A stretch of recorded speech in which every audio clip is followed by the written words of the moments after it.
Hello guys! Welcome po sa aking YouTube channel. Sa mga bago po, ako nga po pala si Malen. Gumagawa po ako ng mga tutorial vlogs and mga travel content. And kung kayo po ay bago sa aking YouTube channel, welcome po kayo at sa mga dati pa po ay welcome back po. May mga na-receive ako guys lately ng mga message na gumawa daw po ako ng tutorial kung paano daw po mag-upload ng video sa YouTube. Ngayon guys, bibigyan ko kayo ng quick tutorial gamit po ang laptop.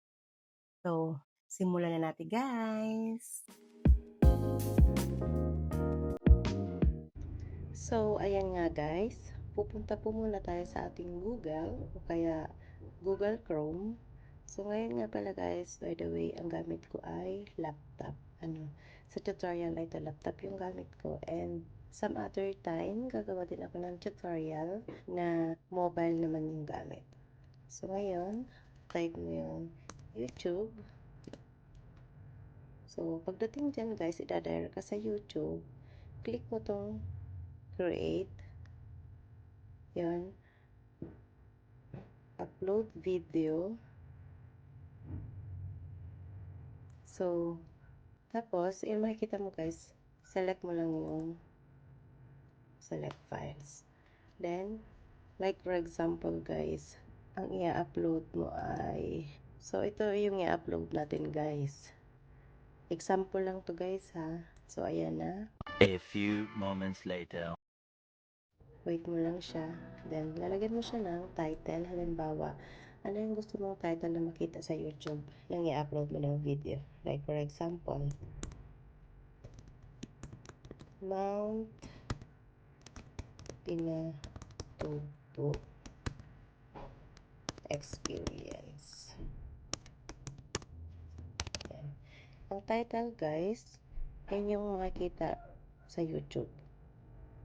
Then, yung description naman guys, ang ilalagay mo is, halimbawa, the beauty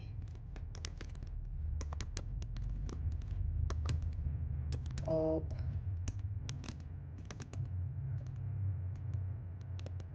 God's creation. Yan. Halimbawa lang yan guys ha. Then, after that, sa baba, may makikita kang thumbnail. Ang ibig sabihin ng thumbnail guys, parang yan po ay, kung sa libro, para siyang cover.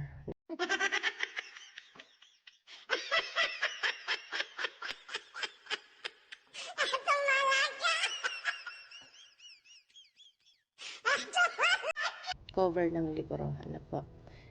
Kung meron ka nagawang thumbnail, pwede mo siyang pindutin yung upload file. Pero kung wala naman, mag-auto-generate ka na lang.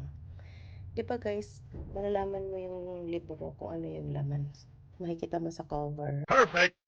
Ganun din dito sa thumbnail. Yun po yung pinakang cover ng video mo. Ako, wala akong ginawa.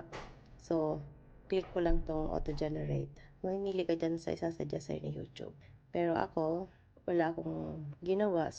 Ito muna. Sample lang naman to guys. Ayan.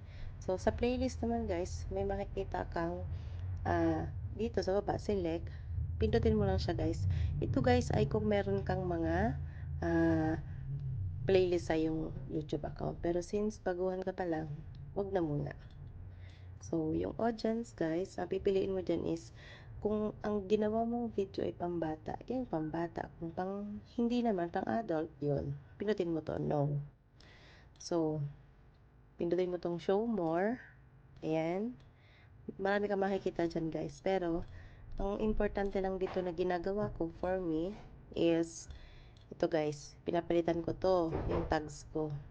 Yan, pinapalitan ko lahat ng tags ko.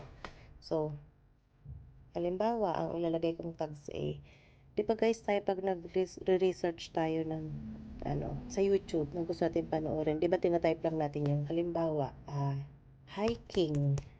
Marami nang isasuggest sa'yo si algorithm, yan yun guys. Halimbawa, ano ba yung related na word dyan sa in-upload mo na video? Katulad na sa akin, hiking. Yan, enter. So, after that, marami pa. Pwede kang maglagay kahit guys, ilan. Hanggang 500.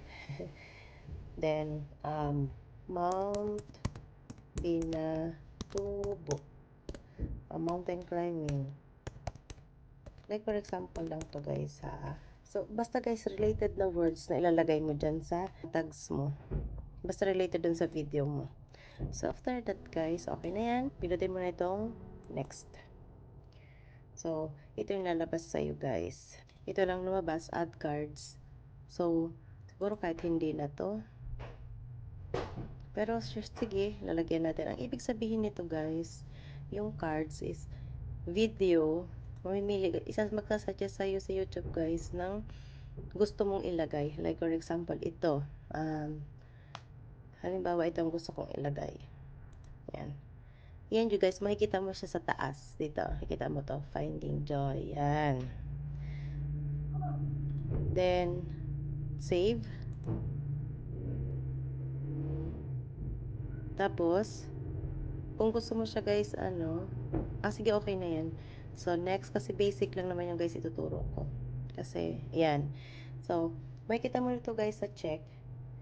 Mababasa mo to copyright, no copyright issue found. So, ibig sabihin, safe yung video na ginawa mo.